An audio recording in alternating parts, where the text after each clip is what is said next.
Welcome to Man Does Tech, where I solve the problems you didn't even know you had. In this video, I will explain how to play Minecraft on Xbox without Game Pass. Many players wonder if a subscription is always necessary, but the good news is it isn't.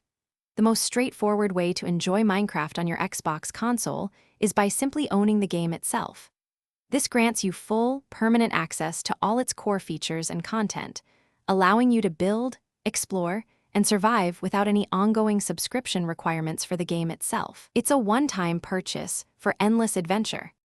To purchase Minecraft digitally, first navigate to the Microsoft Store directly on your Xbox console.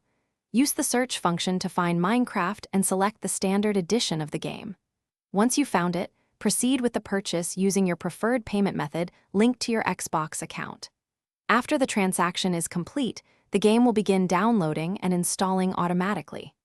This process usually takes a few minutes, depending on your internet speed, and then you are ready to play. Alternatively, you can play Minecraft using a physical game disc. Simply insert the Minecraft disc into your Xbox console's disk drive. Your console will then prompt you to install the necessary game data onto its hard drive. Once the installation is complete, which might take around 15 to 20 minutes, you can launch Minecraft directly from your game library.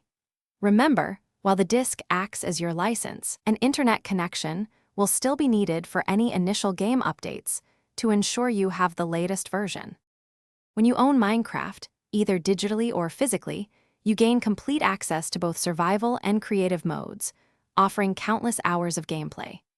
Furthermore, all future game updates, new features, and patches are included with your initial purchase, ensuring your game stays current.